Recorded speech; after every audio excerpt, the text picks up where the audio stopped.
அன்பார்ந்த உறவுகளுக்கு வணக்கம். ஆலத்தூர் களஞ்சியத்தில் மீண்டும் சந்திப்பதில் மிக்க மகிழ்ச்சி. இன்றைய வாழ்வியல் சிந்தனையின் தலைப்பு தலைவன். குடும்பம், குழு, அமைப்பு அன்று அரசியல் எந்ததாக இருந்தாலும் தலைமை பொறுப்பு ஏற்பவர்களுக்கு சில திறமைகள் வேண்டும். பெற்றால்தான் பிள்ளை என்ற திரைப்படத்தில் கவிஞர் வாலி அவர்கள், கருணை இருந்தால் வள்ளலாகலாம், கடமை இருந்தால் வீரனாகலாம், பொறுமை இருந்தால் மனிதனாகலாம். கருணை, கடமை, பொறுமை இந்த மூன்றும் இருந்தால்தான் தலைவனாகலாம் என்கிறார்.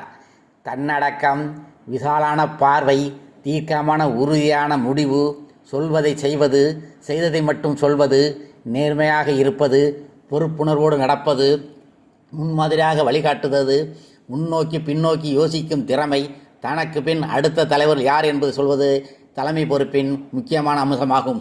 இன்னும் விவரமாக சொல்ல வேண்டுமானால், தகவல்களை தெளிவாகவும் சரியாகவும் பரிமாறிக்கொள்ள தெரிந்தவரே தலைவராக முடியும். சுருக்கமாக சொன்னால், நல்ல பேச்சாற்றல் இருக்க வேண்டும்.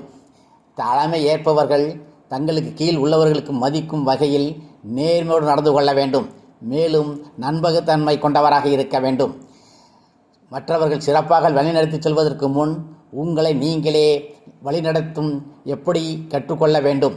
உங்களை நீங்களே ஒழுக்கத்துடன் வழிநடத்துவதுதான் மிகவும் கடினமான செயல். தொலைநோக்கு பார்வை கொண்டவராகவும் சிறந்த தலைவராக விளங்க முடியும். மக்கள் ஏற்றுக்கொள்ளக்கூடிய கொள்கை, திட்டம் மற்றும் சித்தாந்தம் உள்ள கட்சி தலைவர்களே வாழ்க்கையில் முன்னேற முடியும்.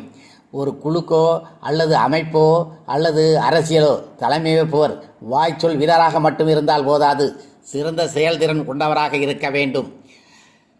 தனக்கு கீழ் பணியாற்றுவர்களை தேர்வு செய்யும் போது நல்லவர்களையும் நம்பிக்கையானவர்களையும் கண்டறியும் திறமை வேண்டும்.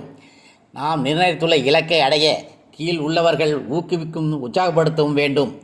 நமது செயல் குறித்த விமர்சனங்களை ஏற்று ஆராய்ந்து பார்க்கும் பக்குவம் வேண்டும்.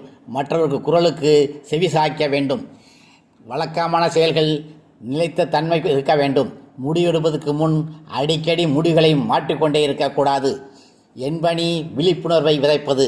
நல்லதே நினைத்தால் நல்லதே நடக்கும். வாழ்க வளமுடன். நன்றி, வணக்கம்.